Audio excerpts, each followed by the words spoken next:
The fire had already taken the east wing by the time the first truck arrived. And somewhere inside that wing, on the second floor, Help! an 81-year-old woman named Iris Calloway sat trapped in a wheelchair beside a window she could see but couldn't reach. Her son, Desmond Calloway, stood on the lawn in his bathrobe, having been woken by the smoke alarm just in time to get himself out, and was screaming his mother's name toward a second-floor window that had begun to glow orange from the inside. He was 52 years old, the founder of a logistics empire worth more money than most of his neighbors could imagine. And in that particular moment, every dollar of it was completely useless to him.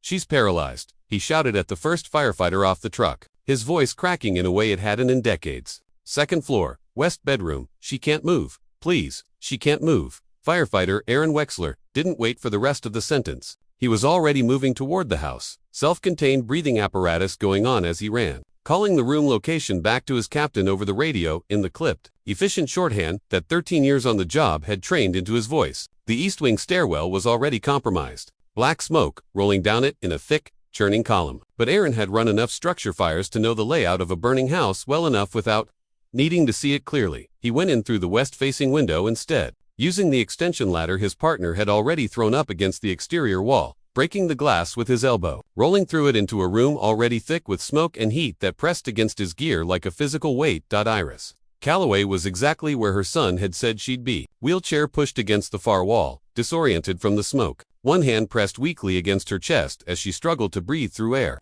that had turned toxic in a matter of minutes. Aaron didn't waste time with the wheelchair. He scooped her directly into his arms. She weighed almost nothing, the specific, fragile lightness of someone in her 80s who'd spent years unable to walk, and carried her back toward a window through smoke that had grown considerably thicker in the seconds since he'd entered.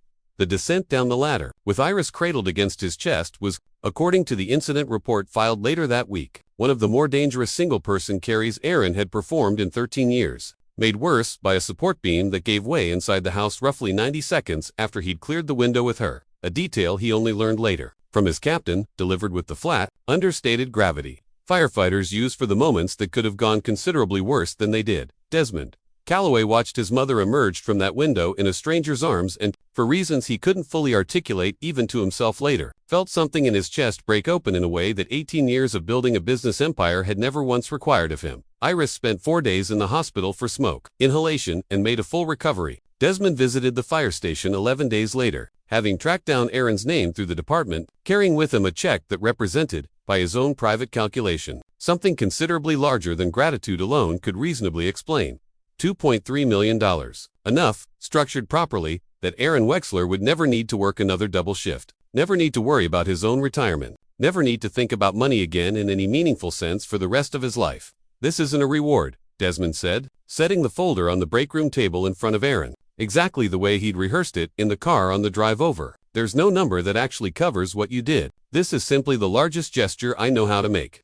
Aaron looked at the folder for a long moment. Then, gently, without any visible hesitation, he slid it back across the table. "I appreciate it," he said, "but I can't take this." Desmond blinked, genuinely thrown in a way that very little in his professional life ever managed to throw him. "Aaron, I'm not asking you to earn this. My mother is alive because you ran into a burning building for a woman you'd never met. I want you to understand that this is already yours." "I understand what you're offering," Aaron said, "and I'm genuinely glad your mother's okay. But this isn't something I can accept. Not for that night." However, neither Desmond nor anyone else at the fire station had any idea that Aaron's refusal had nothing to do with modesty and everything to do with a fire he had failed to survive 11 years earlier. A fire that had taken his own mother, in circumstances that made accepting payment for saving someone else's feel, to him, like something close to a betrayal of a debt he could never actually repay.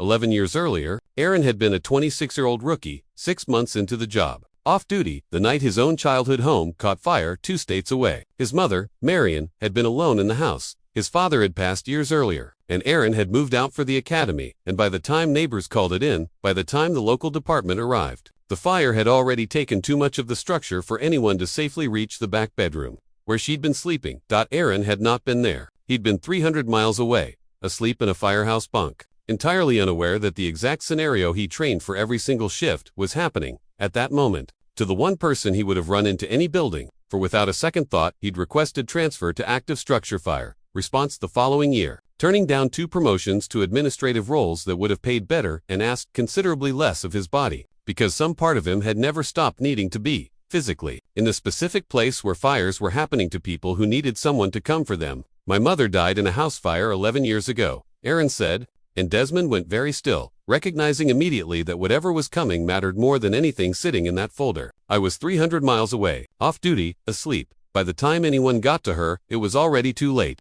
Desmond said nothing. He'd learned, somewhere in decades of difficult business negotiations, that the correct response to a sentence like that was silence, not sympathy delivered too quickly to mean anything real. Every shift since then, Aaron continued, I've carried the fact that I wasn't there when it mattered most for her. When I heard your mother was trapped on that second floor, unable to move, I didn't think about protocol, or risk assessment, or what might happen to me going through that window. I thought, for about half a second, that I finally had the chance to be exactly where I needed to be, the way I couldn't be for my own mother. If I take your money, it turns that moment into a transaction, and I genuinely can't let it become that. It's the closest thing I've ever done to actually settling something that's been unsettled for 11 years. Desmond sat with that for a long moment, the folder still resting on the table between them, untouched, since Aaron had slid it back. He thought about his own mother, 4 days out of the hospital, sitting at home in the same wheelchair, alive specifically because of the man sitting across from him, and understood, with a clarity that 18 years of negotiating business deals had never quite prepared him for, that some debts genuinely cannot be settled with a number. No matter how large the number is, I won't push the money again, Desmond said finally, but I'd like to ask you something else instead, if you'll let me. Aaron nodded, still visibly affected by his own admission. There's a burn recovery and fire safety foundation I've been meaning to properly fund for years, Desmond said. Equipment grants for departments that can't afford modern extraction gear. Education programs for elderly and disabled residents on fire safety planning. The kind of resource that might have changed things.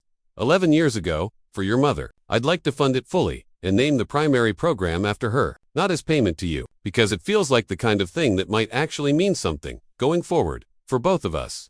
Aaron was quiet for a long moment. When he finally spoke, his voice had gone thick in a way it hadn't throughout the rest of the conversation. Her name was Marion, he said. She would have liked that more than she ever would have liked anything with a $sign on it.